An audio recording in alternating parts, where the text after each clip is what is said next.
अस्सलाम वालेकुम दोस्तों, तव्हांखे वरी ख़बर ॾींदा हलूं तकरार ड्रामे जे हवाले सां। जी हाँ दोस्तों, तकरार ड्रामे जी नेक्स्ट एपिसोड में हिकु बहितरीन चेंजिंग थियण वारी आहे। या ईद ते तकरार ड्रामे सां छा असरु थियण वारो आहे, इहो बि तव्हांखे ॿुधाईंदासीं अॼु वॾे कम जी ख़बर दोस्तों वरी नंढड़े वीडियो में। जी हाँ दोस्तों, तव्हांखे ॿुधाईंदा हलूं तकरार ड्रामो हिन टाइम जेको सूमर खां ईंदो आहे, हर सूमर ते ईंदो आहे अंगारे जी राति। यानी ईद बीहे थी सूमर जे ॾींहुं दोस्तों, अंगारे जी जेका राति हूंदी यानी ॿियो ॼाड़ो ईद जी राति हूंदी ऐं टे ॼाड़ा ईद हूंदी आहे, ईद उल अज़हा।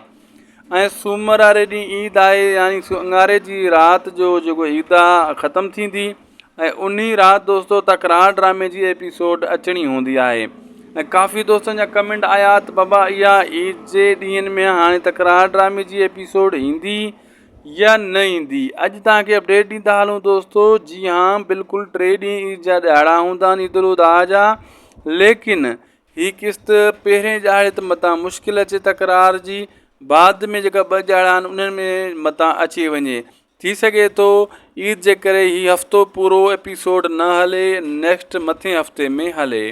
ऐं इहो 50-50% चांस आहे तकरार ड्रामे जो, छाजे करे कुझु फिल्मूं बि आहिनि उहे बि के हलंदियूं सिंध टीवी यूट्यूब चैनल ते, इन जे करे या ईद जे करे मथां पोइना बि करे सघनि था। असांखे ॾींदा इजाज़त।